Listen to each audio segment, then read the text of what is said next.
episode of the Blunt Talk Sports Podcast. I'm your host, Anthony Wright, coming to you from the beautiful and fall-like confines of Atlantic City, New Jersey. Wherever you may be watching or listening, I thank you as always. Like, share, and subscribe. It helps the channel. You can check out the Blunt Talk Sports Podcast not only here on YouTube, but on Apple Podcasts, Spotify, Substack, Patreon, Trovo, and as well as on Podbean. Happy to be here with you guys on this beautiful September 12th, 2025. We're going to recap last night's Thursday night football game between the Packers and Commanders. Packers able to pull out the victory in a dominant defensive fashion, 27-18. We're definitely going to dive into all the things from the game, my takeaways, and things to look forward to throughout the rest of the season. However, before we get started, I want to make sure we give a couple shout outs to a few friends of the show. As you guys know, if you follow the show avidly, and if you don't, make sure you like, share, and subscribe.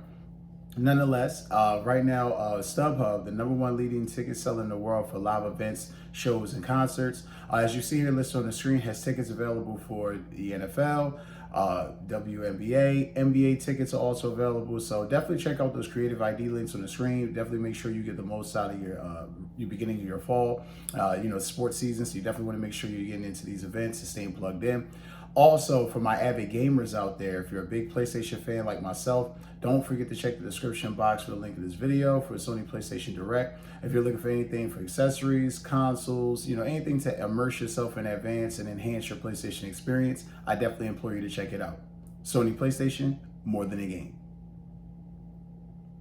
All right, guys, so going into that matchup last night, Thursday night football between Commanders and Packers, what a shit show. As I predicted in the preview episode, if you guys, some of you guys checked it out, I predicted the Packers were going to win. Now, the funny thing was, initially, my initial score was 27-13, and then I switched it. I felt a little bit more firm about 27-21. I was close, 27-18, so kind of what I thought it would be. Ultimately, this game showed us a lot from Green Bay, and it showed us a lot from Washington. Diving into the specifics, from the start of the game going forward, you clearly could see that Green Bay's point of attack was to push the ball downfield. The Washington Commanders have had, in my opinion, I think it's pretty firm, and we can all safely say that now, the Washington Commanders have low-key one of the worst secondaries in football. Marshon Lattimore, that trade that they made for Marshon Lattimore last year was a bust. They have gotten nothing out of that trade yet to even justify the way he acts, the way he moves. A lot of pass interference penalties, a lot of grabbing. That first drive alone, he had 2 penalties to start the night. So again, Marshon Lattimore, and this has been going on since the NFC Championship game. He got exposed by A.J. Brown in that second Eagles game against the Commanders last year. He got exposed late. Even in that game against the Lions, he was giving up big plays. He has not been the Marshon Lattimore we've known for some years now. And I think that the Commanders, I understand exactly what they were trying to do. You go after a guy like this, a guy who's a Pro Bowl corner, guy that's proven. You want to make sure that you're adding him into the arsenal, that you're enhancing your defensive backfield. Their defensive backfield is trash. And I think they really need to acknowledge that and just address the fact that they've gone an offseason now and they still haven't really gotten better in that position. Early in the season, only 2 games in, but still looks the same thing as last year. But clearly, like I said, Mike LaFleur and Jordan Love, that was a point of attack. They were easily able to get down. The field. Got a touchdown pass to Matthewgolden on a nice quick slant dime from Jordan Love. Got to give him that. But ultimately, the Packers defense was really the story of the game. They literally caused hell for Jaydendaniels. Now, Jaydendaniels ended the game. Looking here at the stats from NFL.com, Jaydendaniels was 24-42, 200 yards passing. He only had a completion percentage of 57%, which again speaks to the pressure that they were putting on him last night. Now, he did have 2 touchdowns, obviously, but he was sacked 4 times. So that just gives you a clear indication of how bad the offensive line play was. I'll get into that in a second, too. Quarterback rating of 85. So, and again, going back to this running game, Packers did another 2 weeks in a row. Lions, known for running the ball. Commanders aren't really known for running the ball, but their running game is more based off what Jaydendaniels could get, and then the guys behind him follow. It's 2 weeks in a row now. I do believe the Packers are probably right now 2 weeks in have the best run defense in the NFL. So that should just give you an inclination of how good they've been. the pressures they've applied. Again, the Micah Parsons effect. This just goes into all the things and reasons as to why they made this move to get him on that defense. Him, Lucas Van Ness, as I mentioned in the preview episode, Rashawn Gary, these guys are just terrorizing defenses right now. 2 weeks in, they clearly look like the best defense in the NFL. Going further into the game, like I said, you see in the first half, the Commanders just couldn't get shit going. Couldn't get anything going offensively. The offensive line was in flux. Josh Connerly was on the right side playing right tackle. He's going up against Micah Parsons. Clear mismatch. Their offensive line is another thing. Laramie Tunsil last night, several false start penalties. This is a guy they traded for. I've argued with Commanders fans all offseason. Please make sense to me where the Cowboys are getting younger, the Giants are getting younger, the Eagles, who just won a Super Bowl, are getting younger, but you get older. And you're trying to convince people that Laramie Tunsil makes sense, Marshawn Lattimore makes sense. Getting all these old guys, Deebo Samuel, and no shitting on Deebo, because let's be honest, Deebo Samuel is what he is at this point. He is a gadget, joker, X-type weapon. He's not a burner. He's not a game breaker. He's good for about 4 to 5 splash plays a game. Outside of that, that's if he's healthy. So outside of that, it's just a shit show for Washington. They have so many things to really address. That false hope that they had after beating the Giants, which again, the Giants are a shitty organization, a shitty franchise. You should never have had that much, delusion of grandeur from thinking like, well, we beat the Giants, so we're an elite team. No, the Giants are not elite in any way, stretch of the imagination. Hell, they're talking about benching their quarterback. There's rumors that Russell Wilson may get benched after week 2. So I don't know how. It's perplexing. Nonetheless, going into the end of the first half, Packers get another touchdown with Josh Jacobs. They're up 14-0. At this point, you think it's pretty much going to be a blowout.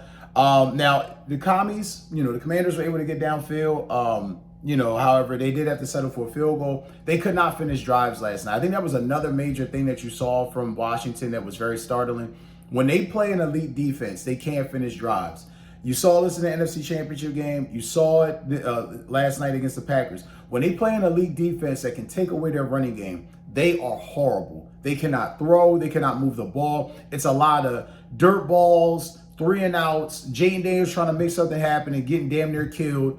And mind you, he was already on the injury report going into last night's game with a wrist injury. So just very startling to see. Just a very shitty show from the Commanders. Then after halftime, of course, they try to create a spark by putting Deebo in the kickoff return. They get a big run. Again, one of those splash plays. He didn't run it back for a touchdown, but he set him up in good position. But then Jaydendaniels gets sacked on 3rd down. You missed the field goal. This game, believe it or not, in all fairness, this game could have been a lot more evenly matched had they been hitting those field goals. Because you do the math.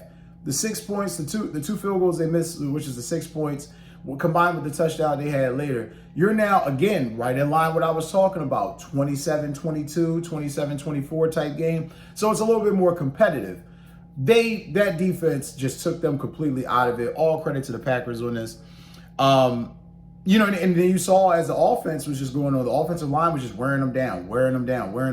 Once they started running the ball, it became null and void what the Commanders were doing on defense. They had no answer for it. It was so bad at one point, they couldn't even defend the flats. Tucker Kraft, I joked with my brother who was a diehard Packers fan last night. This will be always known as the Tucker Kraft game.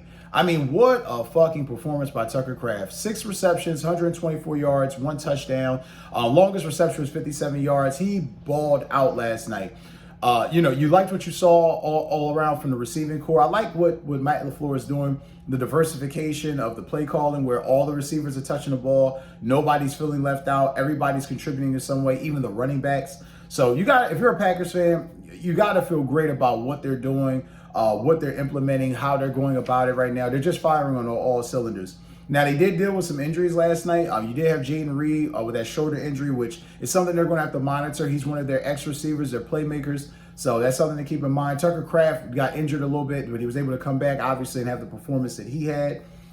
But if we're going to dive into Washington before I get into my key takeaways, penalties, the injuries that they suffered last night, sad to see Dietrich Wise and Austin Eckler with those horrible knee injuries, but this is the game. And unfortunately, when you're a team like the Commanders who, You kind of jumped the gun a year as far as growth and development by reaching the NFC Championship game. You got destroyed. You had a lot of hope going into this year that, okay, we have a lot of pieces in place. We just need to, that's even more when you need to really make a shuffle and change things. Because I'm looking at this team, and I'm not saying the Commanders can't get hot. I'm not saying that they can't go on a winning streak. They can't put it together. But look at their schedule. They play in the same division the Eagles do, the Giants and the Cowboys. Look at their schedule. They do not have easy games going down the stretch. They're going to have to play some elite teams, and I don't know if with the performance that they've shown, I don't know if they're going to be capable enough to actually beat those teams. Just being completely honest, because your offensive line is suspect, your defensive line can't get pressure.